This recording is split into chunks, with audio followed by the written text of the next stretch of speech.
Hello, this is Gio, and I am all ready to clear coat my playfield here.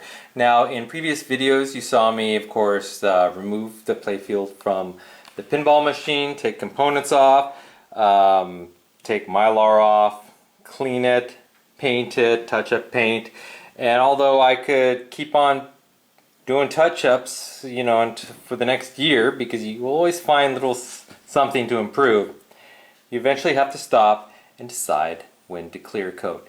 Now I'm probably going to wipe it down a few more times just with a dry rag. You could use some product to clean it off a little bit, but I do have some black ink that I used in some of these inserts and some paint that I'm just a little concerned if I use other than something just wiping it off with, maybe the paint will come off. But I am ready to clear coat. So I've sort of built this stand to work on the playfield. Now I'm going to use this stand to when I clear coat. Now unfortunately for me, I don't have a garage to use.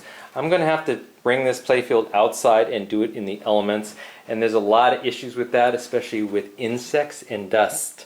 So that's one thing. Sometimes I've clear coated and a little bug, you know, drops on here, and I have to pick it off and deal with that, but that's life when you don't have a garage. And even when you do have a garage, you can get some insects that fall on your playfield. So if you have a garage, if you have a confined place, you want to keep the good ventilation, because the stuff I'm going to be using, and this is what I use. This is Rust-Oleum Painter's Touch 2X Ultra Cover Gloss Clear.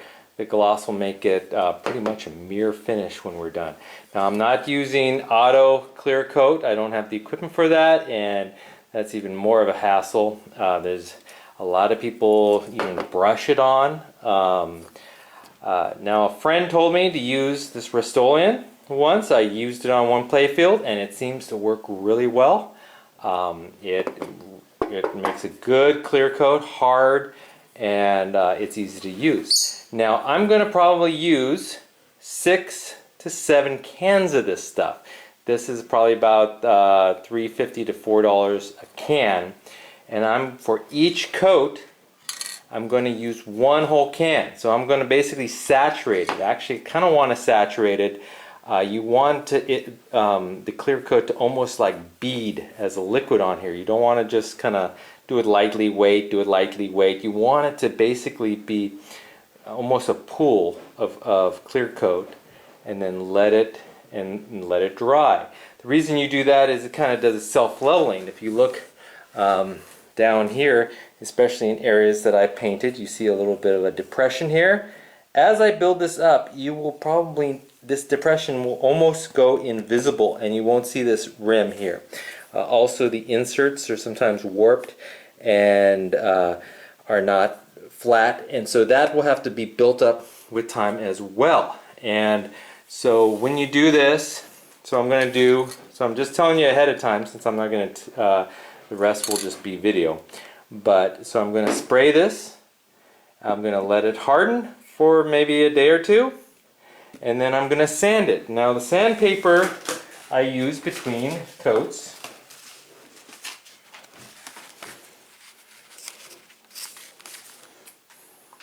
now I've selected 4 grits. People use different grits, but basically I have a 400, 800, 1500, and 2000 grit sandpaper. And this is wet sandpaper, so this is wet or dry, and I do have a wet block here. So I'm going to do this wet, and you'll see this in the video. Now, most of the time I'm probably just going to use these 3. I'm going to, after each clear coat, after each layer, I'll do a 400, 800, and 1500 grit. I'll use the 2000 at the very end, and I'll eventually go into some other products as well to make sure that it becomes basically flat as can be. It will be pretty much a mirror finish and absolutely flat. Now you do need to sand between, if you want it completely flat, you do need to sand between clear coats, because as it builds up, the sanding effect will help even out the coats. So where it kind of beads on the inserts, it'll be a little lower, And so when you sand it, it'll kind of lower the adjacent areas, so eventually it'll match. Now for the first coat, maybe two, I'm going to kind of skip the 400. I'm just probably going to do 800 and 1500 because the first couple of coats, there's some high spots that I'm not sure about. If you, it's not that thick. The clear coat won't be that thick, and you could actually sand through the clear coat and start sanding the wood and destroy the paint, and then you might have to retouch. And I just basically want to sand it a little bit. I don't care about leveling it at that point. There will be some bubbles that form that you need to sand away, and then I'll use some isopropyl alcohol to kind of wipe everything out, make it good.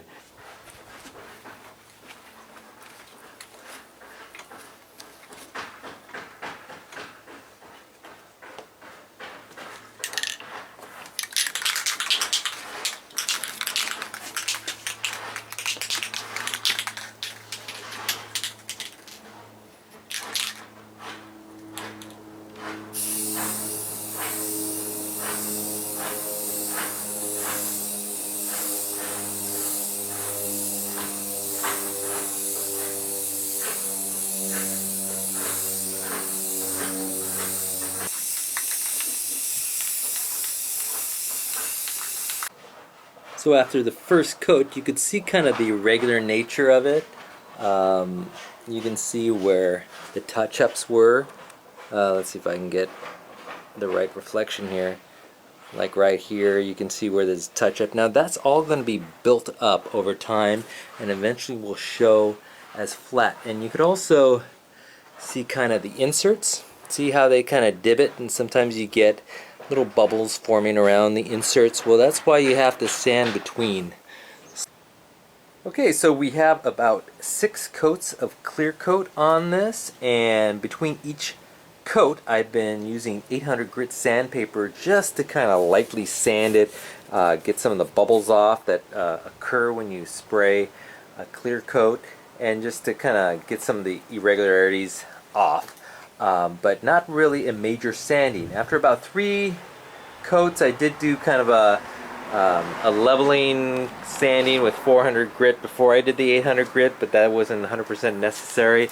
But you can see there is a little bit, some of the areas I painted here, and it's just not that regular right now. So this next, after 6 coats, I've kind of built up the layer, so I'm going to do a more aggressive sanding with 400 grit sandpaper followed by 800 grit.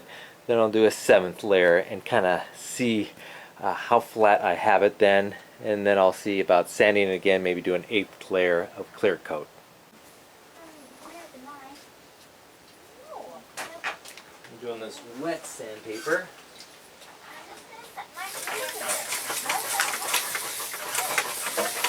It's not a very stable table.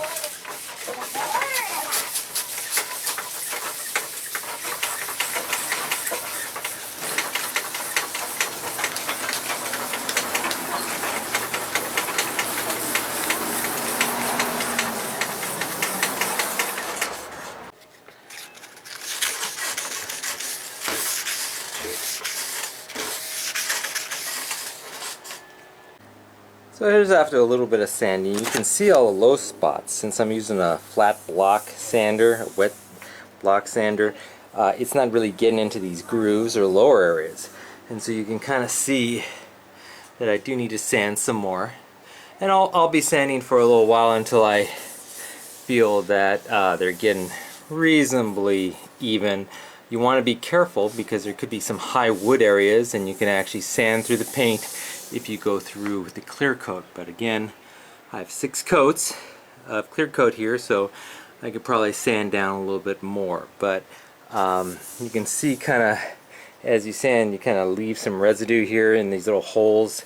I usually just take some Q-tips with some water or some alcohol and kind of clean those out before I do the final clear coat above it, or you'll just paint those little, all this residue.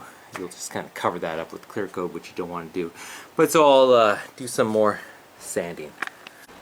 So I'm now doing the 800 grit, and I'm not using the block because I kind of want to get into the low areas. So I'm just using my fingers.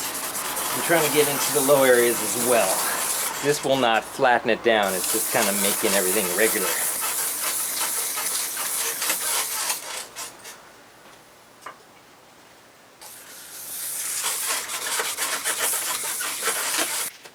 Okay, so I've wiped it down with water, and I still have to do some Q-tip work for these little crevices. But I'm going to do something that some people may not agree with, but I'm just going to take some isopropyl alcohol and do a quick clean job with isopropyl alcohol.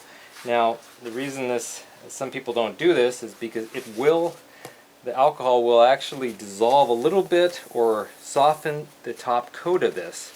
But I find that it actually helps get all the small stuff off. You don't want to rub too much. Again, it softens and it'll get sticky after a while. But I just do a quick rub down and it'll actually get shiny on you. And it'll feel a little sticky, but it'll dry up and harden again. Some people say you want more of a sanded surface before you clear coat, but this does just fine, and it does get all the small particles off that maybe water won't. Now you can see these little spots of low areas filled with that kind of residue. So again, I just take some isopropyl alcohol with Q-tip and I just kind of spiral these in, and that kind of helps clean these little divots. Or if you clear coat above that, you'll just always see that white residue underneath clear coat. And just to clarify a little bit, now each one of these little holes is where a little post goes. So in theory you don't actually have to clean these out because they'll never be seen. It all depends on how much effort you want to put into it. And I kind of like the final table as good as I can, so I just go ahead and clean these out. So I'm just about ready for my final clear coat, and I just sanded. And there are still some low spots that I'm hoping to capture with the final clear coat, but there are also little holes or little deeper spots, like there's one right there, and I don't know if you can see it right here. Try to zoom in on that one. You can kind of see it's a little hole, and I'm not sure if the final clear coat will actually capture that. So what I'm going to do before I do my final clear coat, I just sprayed some of the can clear coat in little canisters, and I'm just going to take a little chopstick here, and hopefully you can see this. And so I'm just going to kind of fill this in with some drops of clear coat, just to fill the hole with a lot of clear coat. And once this dries, it'll kind of mound up there, and then it'll kind of build it up. And so I'm just doing these in a few spots, and so I recommend doing this for little holes that you want to fill in. Okay, so I'm pretty much done. I have finished my last clear coat layer, and I have sanded it with 400, 800, what was it, 1500, and then 2000 grit sandpaper. And you can kind of see after about 2000 grit, it's starting to form the shine. But I'm not going to stop there. I'm going to be buffing and polishing it next. Okay, and I'm going to use my 6-inch Ryobi buffer polishing motor here, and I have two little bonnets. One is a microfiber, and then this is like a synthetic wool, and you can get them in kits at like Home Depot or such. And I'm going to be applying two different compounds. One, the Novus 3 heavy scratch remover will be the first time. I'm going to apply it and then buff it out. And then I'm going to get some fresh pads and use the Novus scratch remover number 2. And probably by number 3 you'll start seeing it much shinier. And by number 3, or excuse me, when we get done with number 2, so 3 you'll start getting shinier. But by number 2, it should hopefully be like glass. Let's cross our fingers.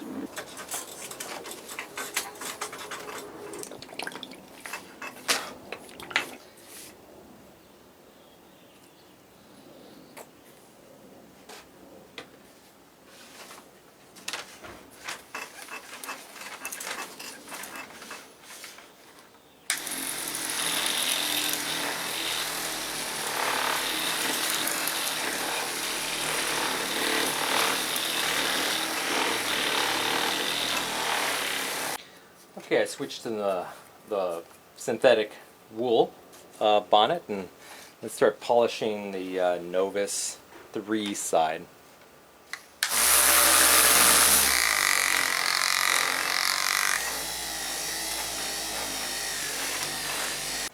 Okay, so this is after the Novus 3 buffing and polishing. It's a little bit shinier. There's still a little bit of haze in some spots. I'm not really happy about the polishing end, but maybe after the Novus 2 it'll all clear up.